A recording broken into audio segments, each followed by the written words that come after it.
bienvenidos al primer capítulo de La Díscola. Hoy día vamos a hablar sobre esta semana bendita que le he dicho yo, con la noticia del lunes, luego de la Semana Santa, que partimos al tiro con la noticia del fallecimiento del Papa. Es la noticia que ha marcado la semana definitivamente. Sí, totalmente. Hoy día, sábado, obviamente este capítulo no va a salir hoy día sábado, pero fueron los funerales del Papa. Lo trasladaron desde el Vaticano hasta la Basílica Santa María, algo así. Santa María la Grande, la mayor. En Roma. Se demoraron mucho rato en llevarlo, así que vamos a estar conversando sobre el fallecimiento de mi querido Papa. ¿Eres católica, Javiera? No, ¿por qué me dices Javiera? Bueno, todos Javi, saben que... sí. Todos saben nuestra relación. ¿Pero eres católica?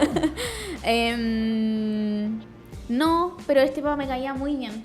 ¿Te caía bien? ¿Por qué? Me Porque era caía muy argentino. bien. Porque era argentino, porque era bacán. Era hincha San Lorenzo. Porque, sí, porque era como humano, no sé. Era como un humano, como un hombre, como dice María Magdalena, como... Un hombre... ¿Cómo dice? Solo un hombre más. Solo un hombre más. Eso, solo un hombre más. Como que... Hincha de San Lorenzo, de Almagro en Argentina. San Lorenzo salió campeón de la Copa Libertadores por primera vez en su historia durante su papado. Claro. Logró ver a Argentina campeón del mundo. Sí, logró ver a Argentina campeón del mundo, siendo que era fanático del fútbol. No, y además, bueno, otras cosas que vamos a comentar más adelante, pero era un papa que le importaba a la gente, que le importaban los pobres, que le importaban los migrantes, etcétera, etcétera, que le importaba a Palestina. Interesante eso Sí. Como... también había leído el otro día que fue un papa como que unió a las iglesias, como Claro. que primera vez que se juntaban, no sé, en 1000 años con la iglesia ortodoxa, con la iglesia judía, no sé. Que unió a las mujeres a la iglesia y dejó a mujeres como gobernantes en los puestos que ellos tienen en el Vaticano. De la curia romana. Claro, a mujeres. Obviamente entendemos de que el Vaticano y todo lo que tiene que ver con la religión católica es totalmente machista, en donde solamente hay hombres a cargo. Entonces, claro, de todas maneras fue un precedente y un personaje importante para el cambio de la Iglesia Católica, sin contar también de que fue el único y el primero que habló sobre... Hay mucho ruido. de los grupos LGBTIQ+, y los integró a la Iglesia, como Una de sus siempre frases célebres sería como esta de... solo Dios puede juzgar, algo así le dijo a la gente de la comunidad LGBT y que son infiltrados aquellos que a nombre de la palabra de Dios juzgan, digamos, a la gente por su opción sexual, por decirlo de alguna forma. Claro, pero el punto es que hoy día vamos a hablar sobre el Papa. Y sobre lo que viene. Y sobre lo que viene. Porque sobre igual... lo que viene del Papa y lo que ha sido, porque además el Papa... Se fallece en Semana Santa, o sea, resucita Jesús y el día siguiente fallece el Papa. Alcanzó a dar como la bendición, no sé cómo se llama, una cosa muy loca. La de Semana Santa, Claro. de la Pascua de Resurrección, y luego es la Pascua. Además que el cónclave, la muerte del Papa, a pesar de ser uno no católico, Chile igual es un país católico y el mundo igual está mirando a este referente igual geopolítico en nuestra sociedad. Es un precedente ¿Es el importante. Papa un actor político? ¿Puede ser un actor político? Yo creo que sí. Pero eso lo Vamos a ir viendo. Vamos viendo. Comencemos. Antes de cualquier cosa para partir. Bueno, este ya va a ser el tercer conclave que nosotros, yo y tú y yo, Nosotros la generación nosotros millennial. la generación millennial vemos. Ya va a ser el tercer conclave que vamos a ver. Y es interesante eso porque la generación anterior, recordemos que Juan Pablo II tuvo un papado de 26 años, no sé, no recuerdo la cifra exacta, pero fueron más de 25 años de siquiera sé papa. quién es. Del 78 al 2005 que se murió. Juan Pablo II, se refiere al anterior. No, Juan Pablo II. Tuvo sí. 26 años, 28 años, del 78 al 2005, Sí. por tanto hubo toda una generación, la generación previa a nosotros, que solo conoció a Juan Pablo II. Claro. O que conoció tal vez conoció a uno o dos papas en todo lo que va de su vida. Claro. Nosotros en este poco rato ya llevamos 3 y ahora vamos a conocer al cuarto. Exacto. Yo el primer papa que conocí, claro, fue a Juan Pablo II, después vino Benedicto XVI, que bien cuestionable, pero que gracias a la película Los dos papas, que también vamos a hablar de eso más adelante, igual Tocó una fibra, sí, tocó una fibra. y a Papa Francisco, que para mí es mi favorito. ¿Cuál es tu favorito hasta el momento? Al menos el mío, el de los tres, mi favorito ha sido el Papa Francisco, Jorge yo no sé si se llama Jorge Mario Bergoglio. Es que los argentinos tienen esa cualidad de... ¿no? Porque acá se pone como, Matías Gamuri o Matías Gamuri Kruger. Claro. Pero en Argentina se ocupan como nombre completo los dos nombres y el apellido. Javier Paz Beas. Javier Paz Beas, ¿no? Javier Paz Beas. Sí, así se llaman los argentinos. Los dos nombres y el Diego Armando Maradona, ¿cachai?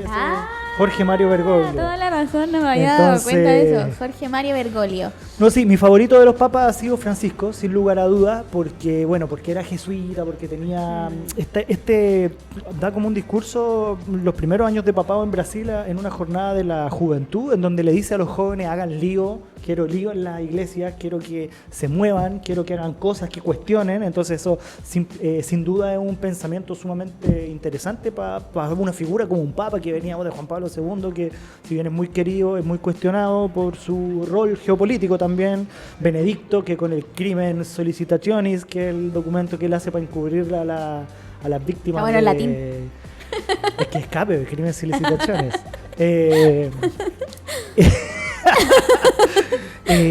Encubre y arma toda esta trama como del encubrimiento, que después, según la película de los dos papas, se arrepiente y por eso renuncia, y bueno, hay todo un misterio ahí, pero... El llamado divino que le dijo como, tienes que renunciar ahora porque tienen que... Dios dijo, tienen que reformar la iglesia, reformémosla, hay que salvar esta weá. Ya nadie quiere ser católico en esta historia. Pero además eso igual es un punto interesante porque... muestra cómo el espacio del Vaticano y político del Vaticano igual tiene un símil a la realidad, en el sentido de que el Papa viene y le dice a los jóvenes, organícense ustedes también, porque yo no puedo solo. Claro, yo en no el puedo fondo solo, o sea, que igual representa como a nuestros políticos de como, ya está bien, están los liderazgos, pero también tiene que haber un pueblo organizado que diga como, esto es lo que tenemos, hacia allá tenemos que ir. Y yo veo como líder cómo lo hago para que esto funcione. Para conducir, digamos, las reformas, claro. Como el ejemplo que dábamos algún momento como de Petro, que no tenía, en Colombia, que no tenía tanta mayorías parlamentarias, y le dice al pueblo, oye, movilícense para apoyar esta reforma, cosa que corramos lo mismo. Francisco hace un poco eso mismo con los jóvenes de la iglesia. Claro, pero bueno, avancemos porque nos queda harto. ¿Alguna experiencia o historia que tengas muy cortita, que tengas con el Papa? Yo la verdad no recuerdo mucho con algún Papa que hayamos tenido, cómo llegamos a este mundo, porque es un precedente familiar para todos y todas, yo creo. Es lo que se llena ahora, el cónclave. Yo me acuerdo que me acuerdo de todos los cónclaves, me acuerdo del cónclave de Juan Pablo II al de Benedicto XVI, que lo vimos con mi familia, cuando sale humo blanco, guau, como, ¿qué es eso? Y también, obviamente, que el de Francisco, porque fue hace poco, ¿fue el 2015? 2013. Igual hace sí, no fue hace tampoco. Estamos viejos. Sí, así que vamos a la... ¿Pero no tienes ninguna experiencia o historia?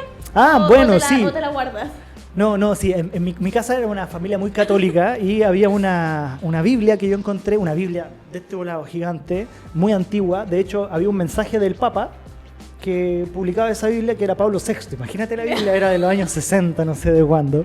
Y además de la Biblia venían unas páginas intermedias en donde explicaban cosas, cómo era el Vaticano, cómo se elegía el Papa, cómo era el cónclave, cómo eran los ritos. Y esa cuestión a mí de chico me llamó mucho la atención, me gustó mucho. Y después, un par de años después, cuando muere Juan Pablo y vivimos esto del primer cónclave que vivimos nosotros, para mí fue muy llamativo y muy así como qué va a pasar, cómo funciona y todo eso me llamaba mucho la atención cuando pequeño. No era tan católico, pero esta cosa de los ritos, y aparte ritos milenarios que vienen ni siquiera de hace 200 años, sino que hace 2000 años, hace 1800 años, es relevante y es interesante. Totalmente.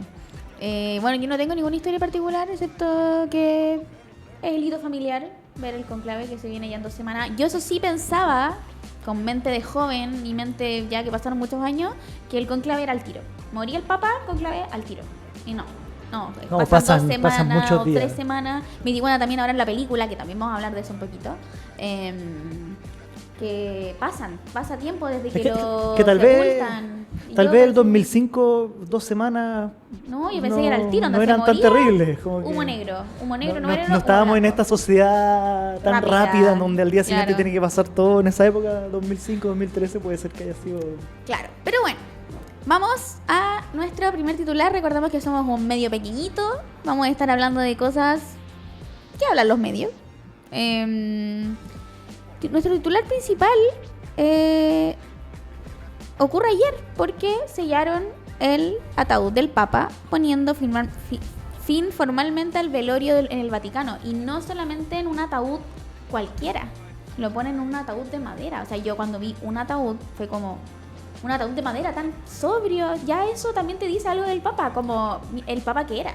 De hecho, el propio Francisco mandó a cambiar como los protocolos para las muertes de los papas, justamente pensando en su muerte, hace un par de años, fue como el 2021, 2022 que lo cambió, y justamente los papas antiguamente se sepultaban en 3 ataúdes, uno dentro del otro. Yo le decía ayer al Matías, así como yo me imaginaba, ¿por qué 3 ataúdes? Así, uno en la cabeza, en otro en los brazos.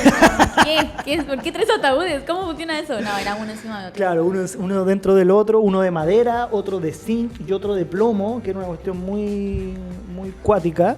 Eran sepultados dentro de la Basílica de San Pedro. Abajo está la cripta donde está supuestamente enterrado San Pedro, donde lo crucificaron, ahí se armó el Vaticano.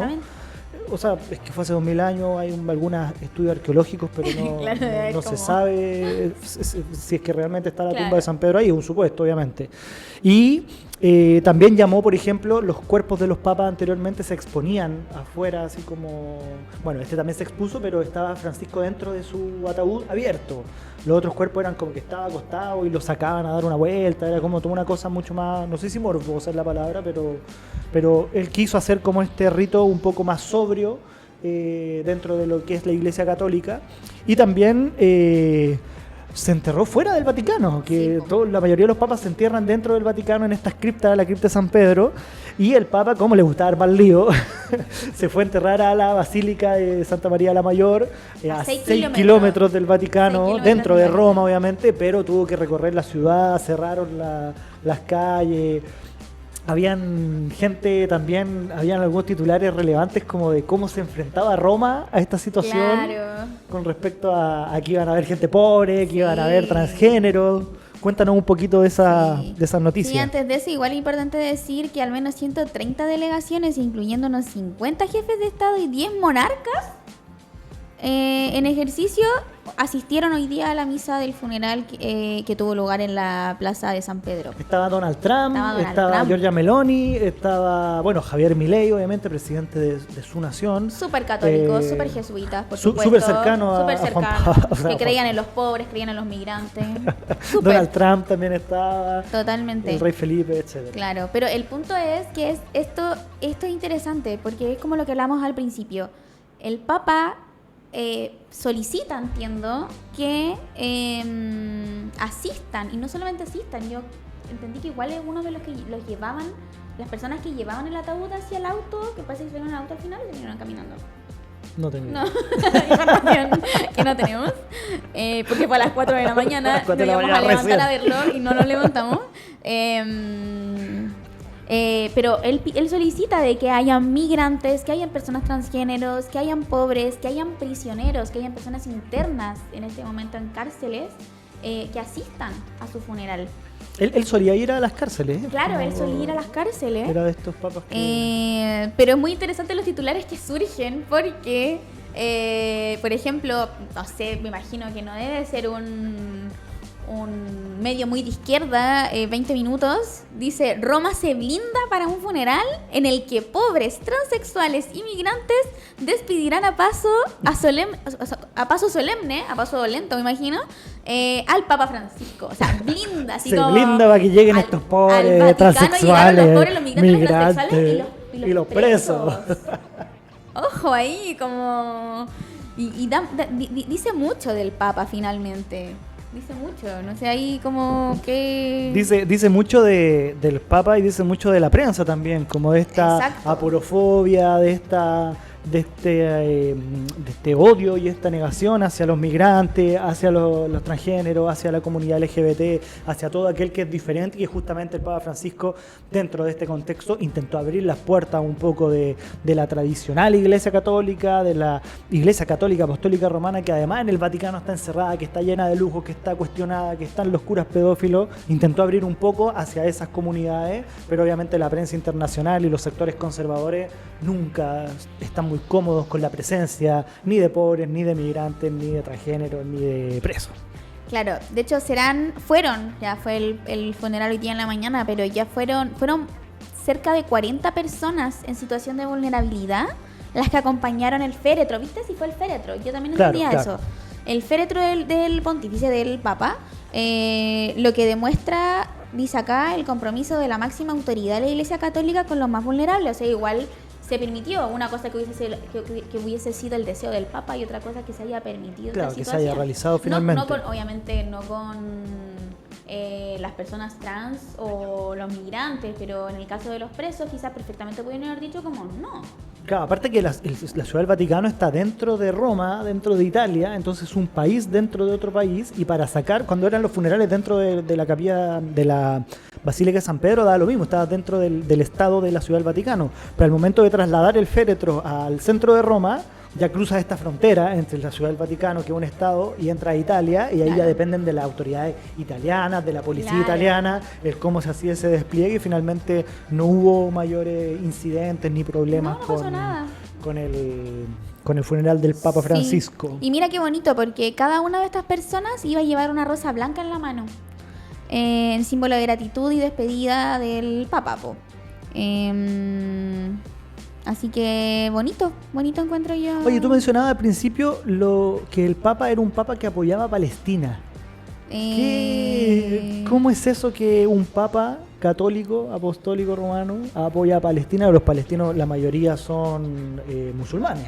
Bueno, yo no me manejo mucho en esto del apostólico romano. Quizá también tenía que ver con esto de que él era más jesuita y era humano. Y es muy interesante porque el Papa se encontraba apoyaba realmente a Palestina. De hecho, jamás se dice que es un grupo radical, terrorista para algunos, radical para otros. Claro, dice, como no me acuerdo cuándo habrá sido exactamente la entrevista que le hacen o dónde habrá hecho esta declaración, pero él dice que el Papa fue un firme defensor de los derechos del pueblo palestino, y eso igual dice algo, o sea, igual es como el grupo terrorista que está defendiendo a Palestina, y hay como una relación ahí, entonces es muy interesante. Sí, se dice que el Papa Francisco llamaba todos los días, porque dentro de la Franja de Gaza hay una iglesia, una capilla, no sé cuál es la denominación, dentro de la Franja de Gaza católica, y que el Papa Francisco llamaba todos los días, incluso los días que estuvo más enfermo, esta última semana, igual mandataba a uno de sus asesores cercanos a llamar a la iglesia de la Franja de Gaza a saber cómo estaban ante este genocidio que finalmente está haciendo Netanyahu, que obviamente no fue al funeral del Papa. Claro, totalmente. Y además esto es súper interesante porque una cosa es apoyar a Palestina y otra cosa muy distinta es que además Israel también tenía una enemistad con el Papa Francisco. Se me fue. ¿Con Netanyahu? Sí, el Ministerio de Asuntos Exteriores, de hecho, Israel eliminó las publicaciones del pésame por el pontífice en sus cuentas oficiales, y el país, Israel, no va a estar presente a través de su embajador. Claro. O sea, solo va a estar presente. Solo va a estar el embajador y no va a haber nadie. Y nadie va a ir más. O sea, igual. Acá en Chile igual fue el ministro, no fue Boric, pero fue el ministro de Relaciones Exteriores, fue el presidente del Senado. Entonces ahí te dice como era un papa involucrado, era un papa que dijo como que tomó postura. Exacto. Porque hoy en día está costando tomar postura frente a Palestina. Y es muy fácil tomar postura. O sea, yo no sé cómo hay gente que no está tomando postura. Y el Papa decide tomar postura, en donde igual él dijo en un momento que él ama a todo el pueblo, tanto Israel como palestino, pero que Israel esté enemistado con el Papa igual quiere decir algo. y al contrario, que Hamas y la Autoridad Nacional autoridades de Palestina digan como agradecidos por el Papa por haber apoyado. Pero bueno, eso con respecto a la importancia del Papa con respecto a Palestina. Además de eso, nosotros en la díscola escrita, como les dijimos en el capítulo piloto, tenemos una serie de escritos en nuestra página web. Artículos que salen varios a la semana con varios colaboradores que están ayudando. Que salen. Y esta semana escribimos 3 importantes. Uno que tiene que ver con la Semana Santa y con la muerte del Papa. El primero con la Semana Santa y por qué la derecha sigue a Jesús, que es muy interesante, igual vamos a tocarlo un poquito. Muy interesante la reflexión de la Birla Rondo. Sí. El Matías también nos escribió una importante columna sobre la muerte del Papa y el Papa Verde le puse. El Papa Verde, Papa Verde en una iglesia gris. Tiene que ver con también su lucha ecológica con Exacto. respecto a su lucha ecológica, que Correcto. es muy interesante, así que háblanos un poquito de eso.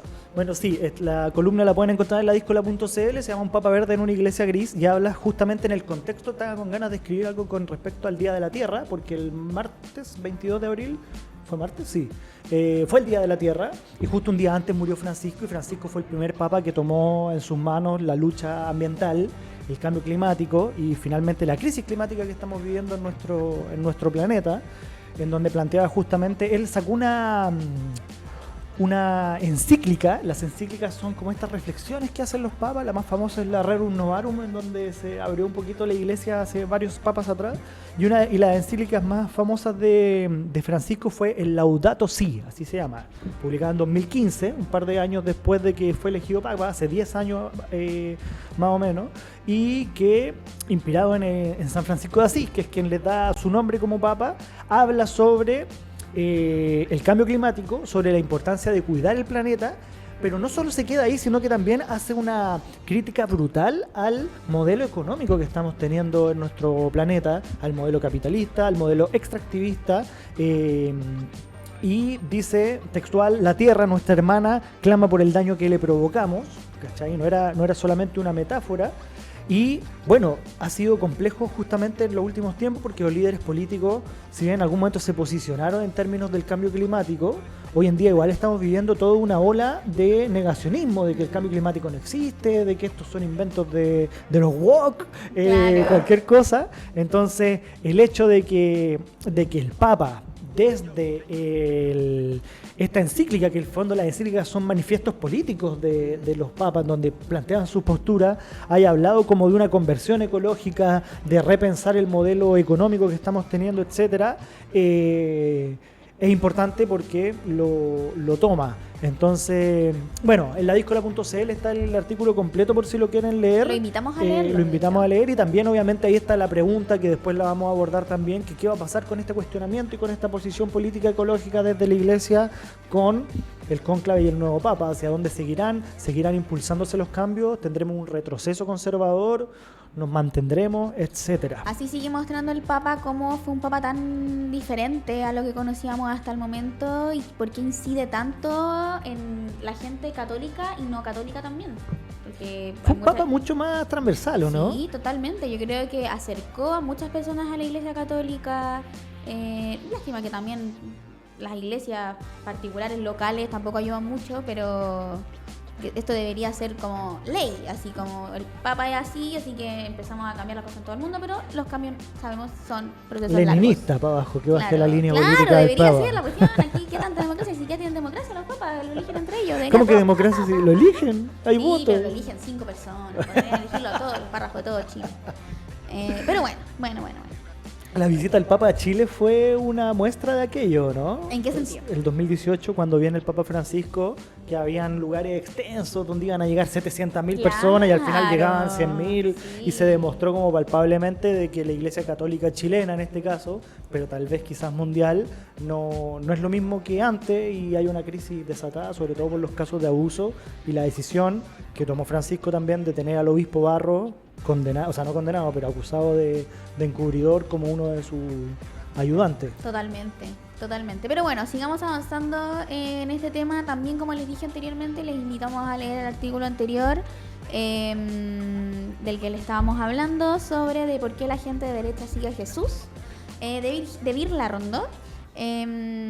A propósito también, que también lo comentábamos un poquito, de que personas como Trump, Milei, fueron al funeral del Papa y claramente a ellos no les importan ni los migrantes, ni las personas trans, ni los pobres.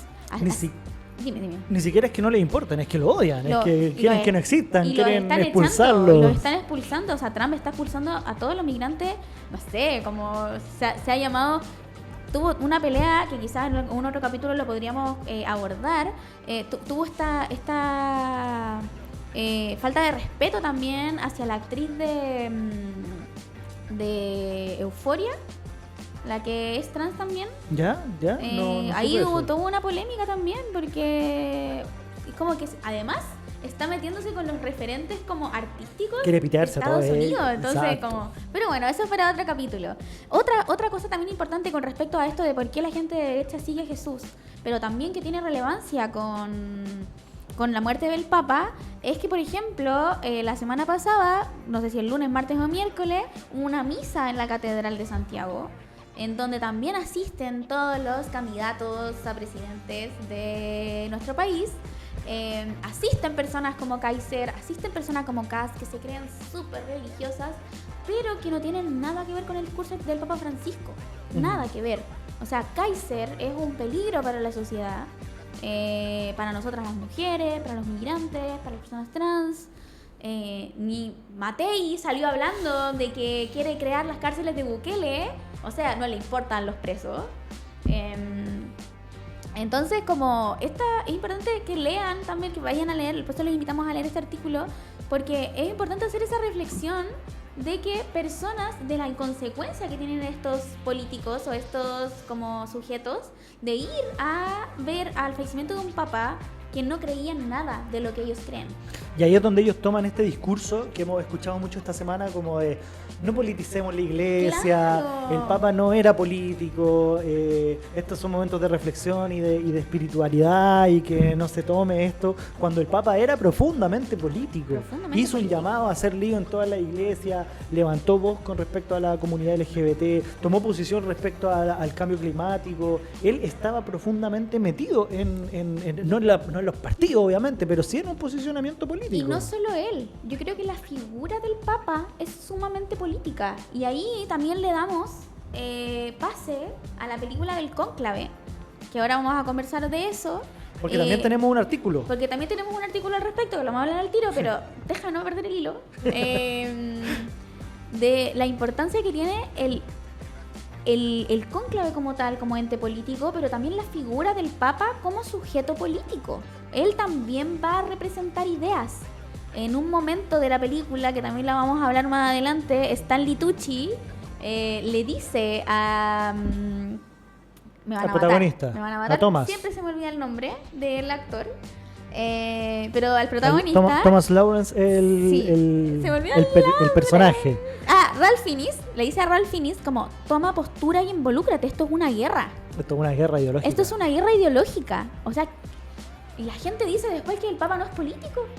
¿De qué estamos hablando? Y tenemos los casos concretos, o sea, Juan Pablo II, con sus 26 años de papado, que todos lo quieren mucho, que es un papa muy popular, que es un papa muy querido, vino a Chile, etcétera, pero es uno de los bastiones en contra del comunismo y a favor del neoliberalismo durante los años 70. Fue clave en expulsar y dejar fuera todo lo que era comunista, de que se cayera el muro de Berlín y de tomar un posicionamiento político a partir del neoliberalismo y del capitalismo en el fin de la Guerra Fría. Entonces, no nos vengan a decir que no es político. Claro, cuando les incomoda a ellos, porque habla de comunidad LGBT, porque habla de migrantes, porque habla de presos, porque habla de pobres, porque habla de desigualdad, ahí, oye, no politicemos al Papa. Pero cuando el Papa está de tu lado y se saca la foto con Pinochet, ahí por supuesto, claro, el Papa bravo, hijo de Dios. Claro, no, increíble. Pero bueno, tenemos una columna nuevita, de hecho, recién salida del horno, antes de ayer. De Hernán Vergara. Hernán Vergara es un profesor mío del colegio, con el cual tengo que ayudó a formar un poquito el espíritu crítico. Siempre era como esta lógica de hagan lío, claro, decía así a los estudiantes, oye, piensen, cuestionen, critiquen, así que lo que debería ser un profesor de filosofía. Exacto, así que cuando me mandó esta columna la publicamos, en donde agarra la película Cónclave y empieza a hablar también desde el otro lado. Desde el tema de la ética, desde el tema de la falta de fe, de la crisis de la fe, de la transparencia, porque finalmente es un grupo, como decías tú hace un ratito, un grupito de 50, 60, 100 cardenales, hombres, viejos, que toman la decisión de quién va a gobernar la Iglesia Católica, siendo que los cientos y cientos de miles de millones de fieles alrededor del mundo no tienen pito que tocar en esta elección, no participan las mujeres.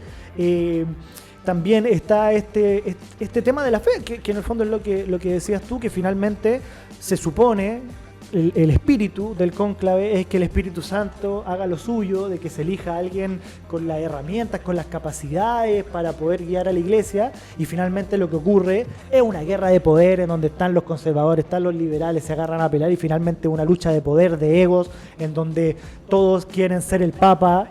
Todo, como lo dice también el mismo Stanley Tucci, me parece, todos ya pensaron el nombre, todos tienen esa ambición, todos quieren tenerlo y quieren llegar a ese espacio de poder, más allá de lo que se supone que pregona el cristianismo, de la humildad, de la ayuda a los demás, etcétera. Y por eso yo creo que Francisco también rompe un poquito este esquema al ser electo. Totalmente. Bueno, la película además, que es dirigida por Edward Berger y protagonizada por Ralph Fiennes, no se me volvió a olvidar, lo juro, es increíble porque llega a Amazon en la misma Semana Santa.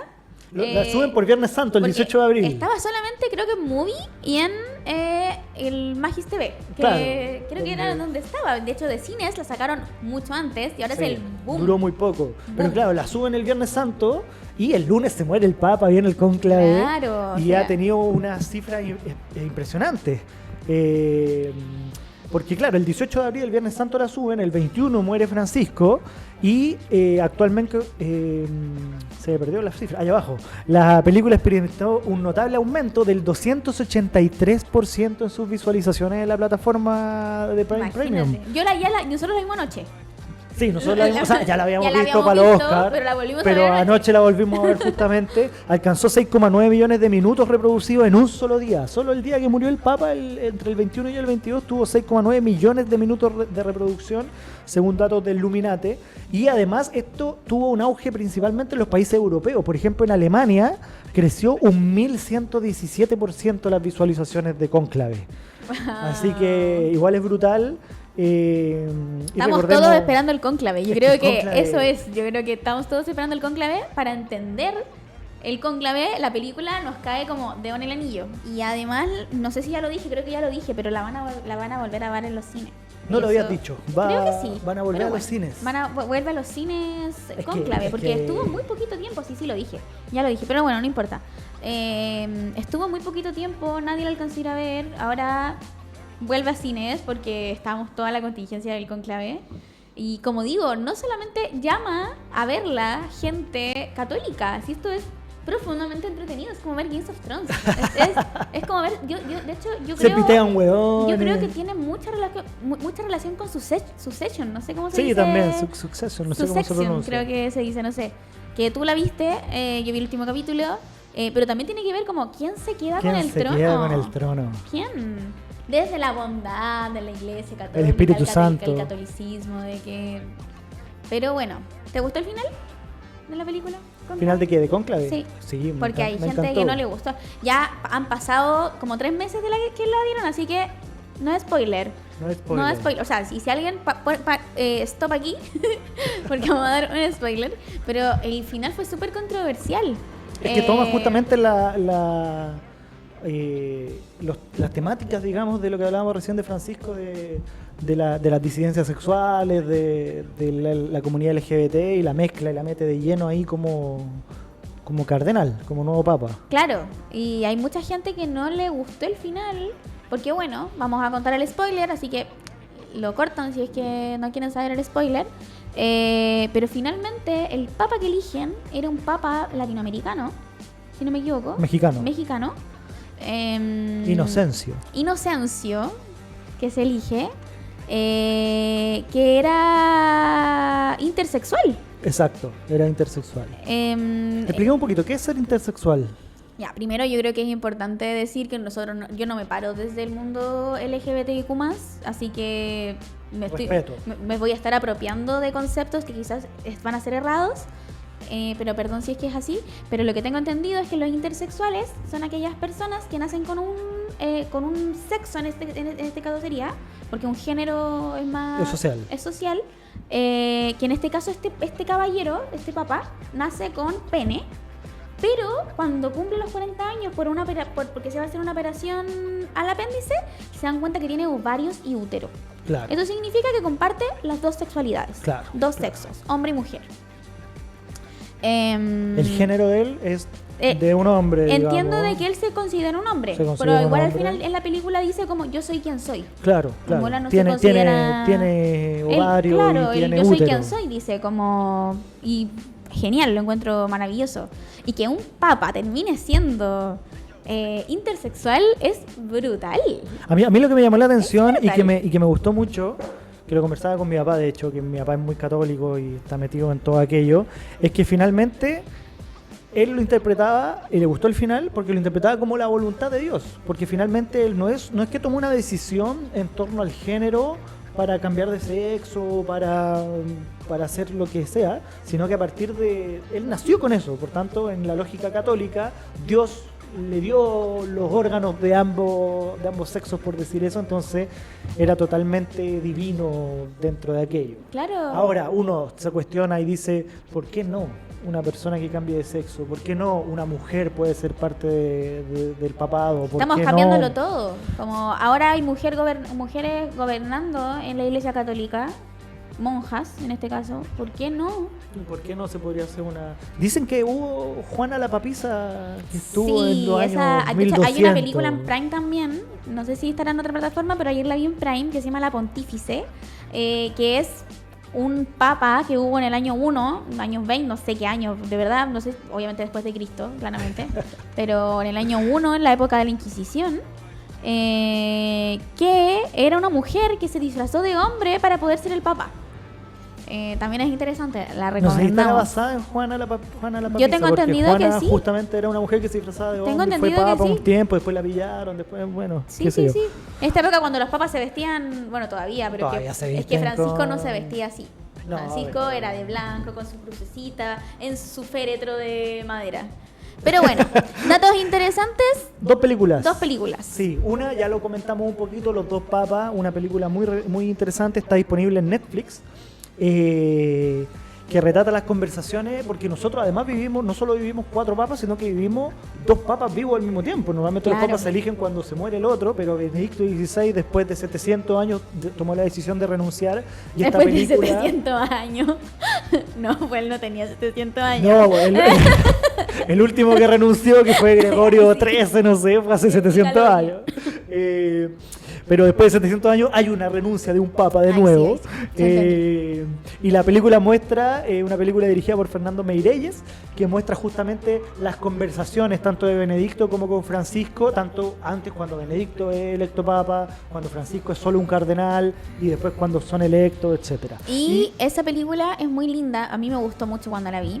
Insisto, yo no soy de familia católica, pero me encantan las películas católicas, las encuentro muy entretenidas. Semana Santa, full películas. Y la película Los Papas también es muy bonita porque los dos ponen sobre la mesa sus pecados. Exacto. El Benedicto XVI le dice, no lo dice en voz alta, pero le dice al oído y se entiende, y porque después el Papa también le refuta que cómo hiciste eso, le confiesa los encubrimientos que hizo a los abusos sexuales en la iglesia. Y por otro lado, Papa Francisco se reflexiona y como que le dice como yo igual tuve mis pecados en la época de dictadura argentina. Exacto. En donde él también sintió al menos que fue cómplice de la dictadura, porque quizás en algún punto sí lo fue. Y es muy interesante cómo ponen esas dos cosas sobre la mesa, como dos seres humanos igual. Dos seres humanos que pecan. Claro, o sea, igual, claro, ellos tienen el deber de no pecar tanto, aunque dicen que los curas pegan más, pero... Cuando Francisco se comió un choripán en Viernes Santo, claro, dijo, esta es la iglesia de los pecadores. Claro, esta es la iglesia de los pecadores, dicen por ahí. La iglesia de los santos está en otro lado. Pero, la segunda película... Pero es una película muy interesante. Eso quiere decir, termina con los temas y después sigue con los otros. La segunda película se llama Habemus Papam, que es del 2011, dirigida por Nanni Moretti, una comedia dramática en donde hay un cardenal. Esto es ficción, pero es un cardenal que lo eligen papa y que se caga de miedo por ser papa y que tiene una crisis y tienen que llamar a un psicólogo, un psicoanalista, ateo, que le hace una cierta terapia, hablan al respecto y tienen esta ayuda psicológica al pobre cardenal que fue electo papa y que no quería. Las 4 películas que hemos hablado, Cónclave, La Pontífice, Los dos papas y Habemus Papam, está en Amazon Prime. Gratis, o sea, no gratis. Los dos papas están en Netflix. ¿Los dos papas están en Netflix? Es de Netflix, sí. Ah, bueno, los dos papas pero están en Netflix. Pero sí, están en Netflix o en Amazon Prime. Obviamente que no gratis porque hay que pagarlo, pero Prime ahora se le ocurrió la brillante idea de cobrar extra cuando hay una película. Entonces, entre comillas, está como gratis en Prime si pagas Prime. Pero bueno. Ahora, ya vimos la película, ya vimos la muerte del Papa. El cónclave. El cónclave real que va a ser en 3 semanas más. El cónclave real, bueno, el cónclave... Ya se cerró, o sea, el lunes se cierra la Capilla Sixtina. Este lunes. No, el lunes 28, se cierra la Capilla Sixtina para empezar a preparar la cosa. Sí. Importante. Porque el lunes pasado, tras la muerte de Francisco, se declaró la sede vacante. Una vez que se declara la sede vacante, hay me parece que 21 días para empezar el cónclave, aunque si es que llegan todos los cardenales antes, se puede comenzar antes. Una sede vacante que se anunció también por Twitter. Algo muy global. Muy... Hoy en día ya las plataformas están desatadas. Claro, muy centennial. Entonces, ya que muchos de los cardenales ya viajaron para el funeral del Papa Francisco, tienen que pasar la novena, que son los 9 días de luto, que es a contar desde el funeral. Se espera que entre el 4, 5, 6 de mayo a más tardar comience el cónclave en la Capilla Sixtina en el Vaticano. Solo participan eligiendo los cardenales menores a 80 años. Los cardenales mayores de 80 años pueden ser elegidos, pero no pueden votar para elegir. Y los cardenales menores de 80 años son 135. Wow. Es bien complejo porque la Constitución Vaticana dice que máximo 120 cardenales pueden elegir y ahora hay 135, pero se entiende que van a dar el derecho a voto a los 135, aunque ya se dijo que lo más probable es que van a ser 133, ya que hay 2 que ya anunciaron que no van a viajar por problemas de salud, que está Antonio Cañizares, el arzobispo emérito de Valencia, español, que dijo que no iba a estar por problemas de salud, que no va a poder viajar, y el cardenal bosnio Vinko Pujilic, no tengo idea cómo se pronuncia, también estaría ausente por razones médicas, pero recibió el visto bueno del médico y finalmente Pujilic ha decidido que va a participar en el cónclave y va a viajar, así que va a estar en su tercera elección papal, porque también estuvo eligiendo a Ratzinger, eligiendo a Bergoglio, y ahora va a estar en el tercer cónclave, de los más viejitos. Para ser elegido, un candidato debe tener los 2/3, que en este caso, si es que son 133, 134, deberán ser 90 votos que se necesitan para poder ser electo.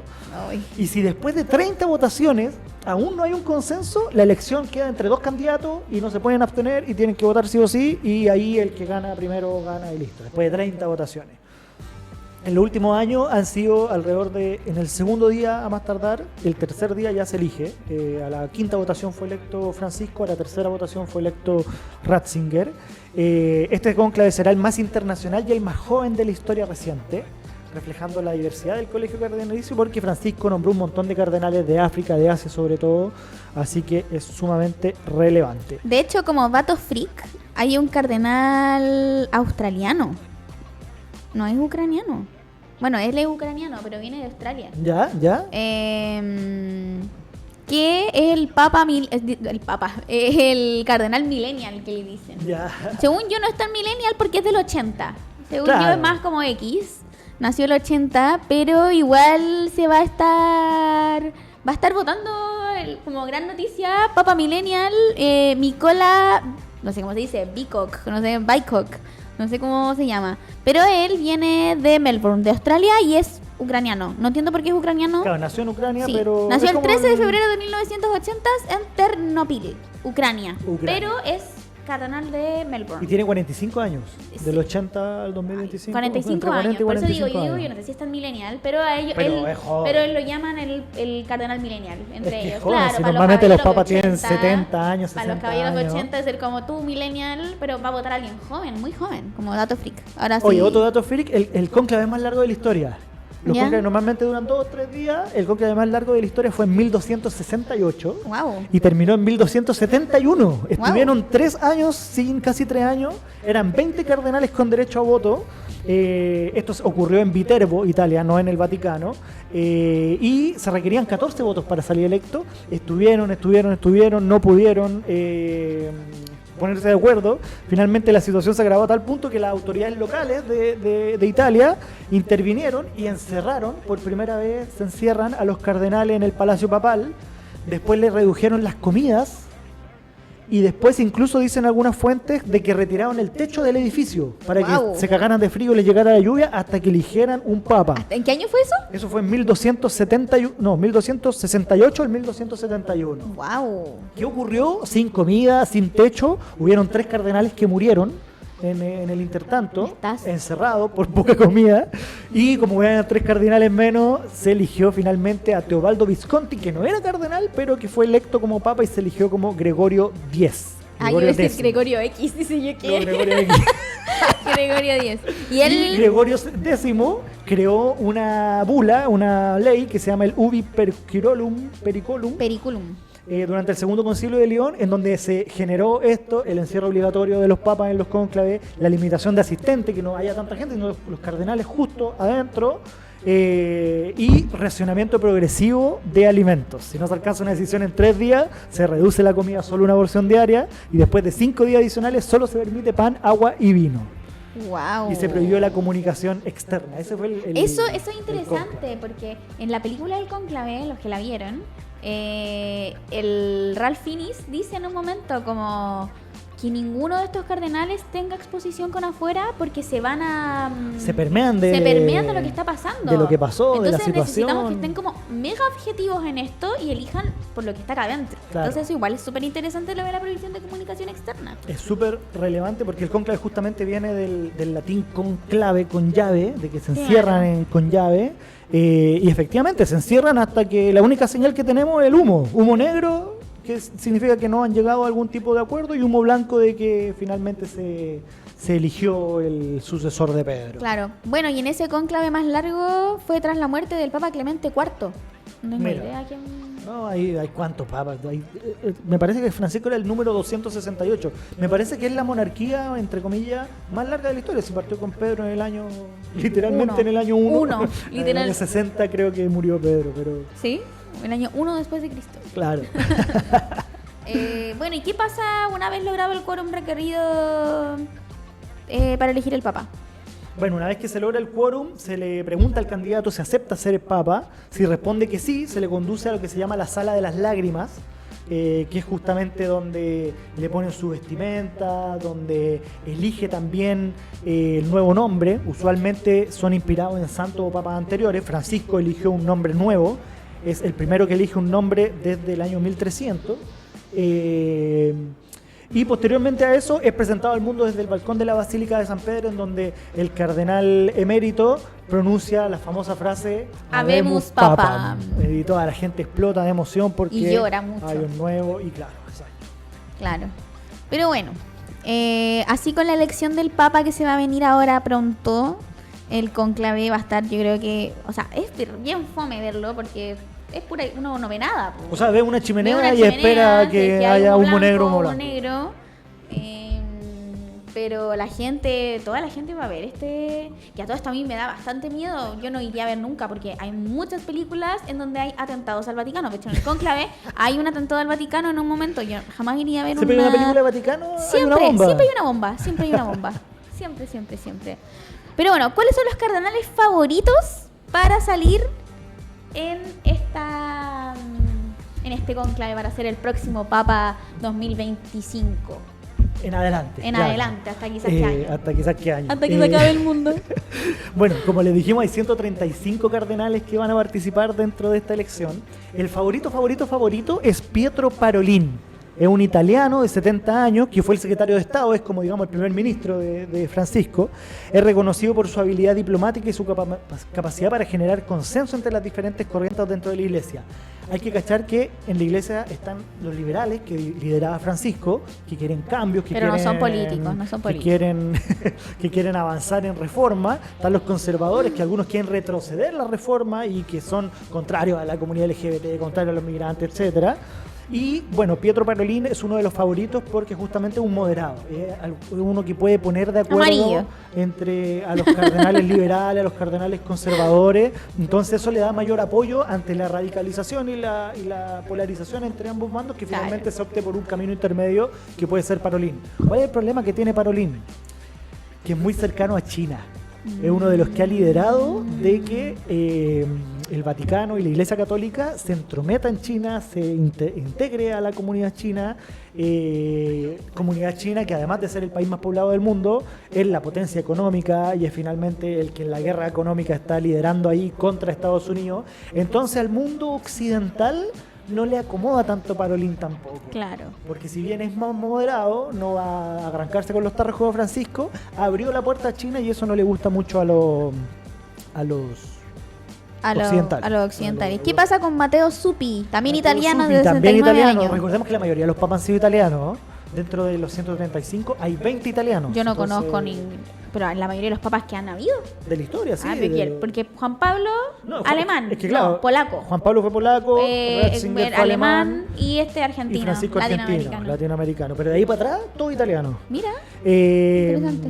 Bueno, Matteo Zuppi es muy cercano a Francisco, el presidente de la Conferencia Episcopal Italiana, cercano a la comunidad, al enfoque pastoral, al compromiso con la paz, arzobispo de Polonia, y él es uno de los liberales, digamos, muy cercano a Francisco, que quiere impulsar los cambios. Él es carta, Matteo Zuppi, tiene 69 años. Mira, el otro que es carta también, y que también es uno de los que ha sonado harto, es Luis Antonio Tagle, el filipino, de 67 años. Él es prefecto del dicasterio para la evangelización, apodado el Francisco Asiático, porque tiene muchos parecidos a Francisco por su estilo pastoral, por la cercanía, por la sensibilidad hacia los marginados. Y además Filipinas es el país más católico de Asia y con más número de católicos en el mundo. Después de México, después de Brasil, viene Filipinas. Así que también sería un gesto, después de un latinoamericano, que venga un asiático. Entonces Luis Antonio Tagle es uno de los favoritos. Porque en Filipinas, no sé si tú sabías que hablan español. No te puedo creer. Porque fueron colonia española. Por eso se llama Luis Antonio Tagle. Y son... ¡Wow! No tiene un nombre asiático. Él me gusta. Yo quiero que él sea papa. Favorito para mí es Luis Antonio Tagle. Sí. Ojito igual, eso sí, que Luis Antonio Tagle, si bien ha tenido ciertas cosas en contra de los homosexuales. No de los homosexuales, sino que en contra de la ley de aborto. En Filipinas, ley de aborto. Ley de aborto y ley de divorcio se opuso dentro de Filipinas. Tagle. Sí, finalmente igual siguen siendo curas. Sí, o sea, pero es que eso era lo bacán de Francisco, que Francisco amaba al prójimo, o sea, como sea que viniera. Pero bueno, no sé qué tal así sea, pero bueno. El mito por lo menos quedó así. Quizás lo endiosamos mucho, pero... El otro también de los favoritos es Fridolin Ambongo, que viene de la República Democrática del Congo, 64 años, es arzobispo de Kinshasa. Es destacado por su defensa de la justicia social, el medio ambiente, representa el sur global, sería un papa africano, papa negro, cuidado. Y él sí ha tenido varios encontrones con respecto al tema de los homosexuales, pero en términos de justicia social, de redistribución, de desigualdad, sí tiene una visión muy parecida. Pero yo tengo entendido que él es el extremado conservador. No, el de República Democrática del Congo es liberal, moderado, pero claro, tiene temas liberado con los homosexuales. Entonces aquí me falta el... Después está Peter Erdo, que es de Hungría, 72 años, es arzobispo de Esztergom, Budapest, en Hungría. Es considerado un candidato conservador con sólida formación en derecho canónica y experiencia en liderazgo eclesiástico. Sería una continuidad europea desde el lado conservador. El otro es Timothy Dolan, que es muy conocido, 75 años, uno de los principales contrarios a Francisco. Es arzobispo de Nueva York, una figura muy influyente en la iglesia estadounidense, conocido por su carisma, por sus habilidades comunicativas. Cercano a Trump. Muy cercano a Donald Trump, muy en contra de los migrantes, muy en contra de los homosexuales. Entonces él también sería un peligro un poquito complicado. Y finalmente tenemos a Jean-Marc Abelin, no sé cómo se pronunciará, de Francia, 66 años, arzobispo de Marsella, fue presidente de la Conferencia Episcopal de Francia y es reconocido por su compromiso con el diálogo interreligioso, con la inclusión social y también se considera como uno de los continuadores de Francisco. Claro, igual es importante aquí decir, yo tenía entendido que el papa africano era el conservador, pero bueno. Es que hay varios africanos, pues este es uno de los africanos. Qué bueno que este no sea el tan conservador. Ahora es importante igual dar ese dato de que tú me decís el papa negro, cuidado, no, esto no tiene nada que ver con racismo, solamente que yo quiero pensar de que es una teoría racista y que no es así, porque así no me da tanto miedo, pero Nostradamus dice en sus teorías conspiranoicas del año 1 que el mundo se acaba después del papa negro. Decían de que Papa Francisco... Y los cuenta. Claro, y los cuenta, decían que el Papa Francisco era el Papa Negro. Y bueno, no pasó nada, por suerte, aunque dicen que igual se está acabando el mundo, pero bueno. Que estaba el Papa Viajero, que era Juan Pablo II. Luego vendría el Papa, no me acuerdo, que era Benedicto. Y después venía el Papa Negro. Por eso se pensaba que era Francisco. Pero como Benedicto renunció y no murió, y llegó Francisco, se dice que ahora el que viene es el Papa Negro, que no necesariamente es de color de piel negra, sino que puede ser un Papa oscuro. Yo quiero pensar que es un... pero es que sin... mola el Timothy Dolan. Puede ser. Él puede ser el Papa oscuro. Ojalá que salga un liberal. Para mí, lo ideal es que salga un liberal, que yo soy media conspiranoica. Yo, o Tagle o Parolin. Esos son mis favoritos. Porque si es que hay que apostar. Es que a mí igual me da miedo el tema. Yo quiero pensar que es una teoría de Nostradamus, que Nostradamus era un racista de miércoles y dijo, este Papa va a ser el Papa negro. Pero da un poco de miedo, pero bueno. ¿Pero cuáles son tus favoritos? Mis favoritos, Tagle y el otro, el italiano de... Supi. Esos dos. Cuando digan habemos Papa, van a decir... van a decir Tagle.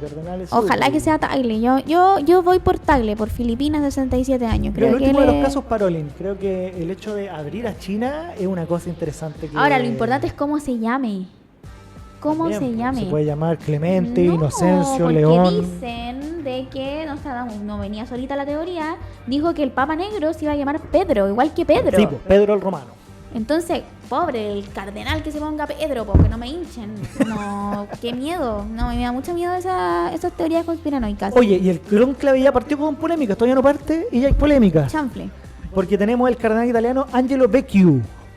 Angelo Becciu fue condenado en el año 2023 a 5 años y medio de prisión por irregularidades financieras. Y él insiste en participar en el cónclave. Dice que una cosa es que él esté condenado y otra cosa es que él tenga los derechos a participar. Fue apartado de sus funciones por Francisco en el 2020 y Becciu argumenta que no existe un documento canónico que le prohíba votar, porque se le quitan los derechos, pero no se le quitan los deberes. Y estar en un cónclave es un deber. Sin embargo, recientemente, en estos días, después de la muerte del Papa, salieron a la luz 2 cartas firmadas por Francisco, una en 2023 y otra en marzo de 2025, ahora, hace un mes, en donde ordena explícitamente que se impida participar en la elección del cónclave a el cardenal Becciu. Finalmente, como Francisco murió, el colegio cardenalizo el que va a tomar la decisión si aceptan a Becciu dentro del cónclave o no. Ya, bueno, y por otro lado, también como en términos de la previa del cónclave, tenemos al cardenal alemán Gerhard Müller dijo que sería una catástrofe para la Iglesia Católica y para su unidad que el próximo cónclave elija un papa herético como su sucesor. A su juicio, la división más profunda no es entre conservadores y liberales, sino entre ortodoxia y herejía. Declaró, según Müller, el próximo pontífice debe ser ortodoxo. Ni liberal ni conservador, ortodoxo. O sea, que si se rige por las leyes como... Lo que dice la Biblia. Como... No empecemos con cositas raras. Todos entendemos que la Biblia es una interpretación. De hecho, para los católicos la Biblia es una interpretación. Entonces, no entiendo tampoco su mirada ortodoxa, pero bueno. Y habló de cónclave, de la película. ¿Habló del cónclave? Hablé del cónclave. ¿Qué dijo? Esto es de verdad. No se trata de un estúpido juego de poder como el de la película, que no tiene nada que ver con la realidad. Solo espero que los cardenales no se dejen influenciar por la lectura de los titulares de la prensa y escuchen al Espíritu Santo. Chanfle. Así que nada de cositas políticas ni vueltas. Bueno, dicen que los cardenales escuchan al Espíritu Santo, por lo que tengo entendido yo. Dicen que hay un llamado del Espíritu Santo. Claro, que por algo son... Ojalá que Tagle venga con el Espíritu Santo bajo el brazo. Ojalá.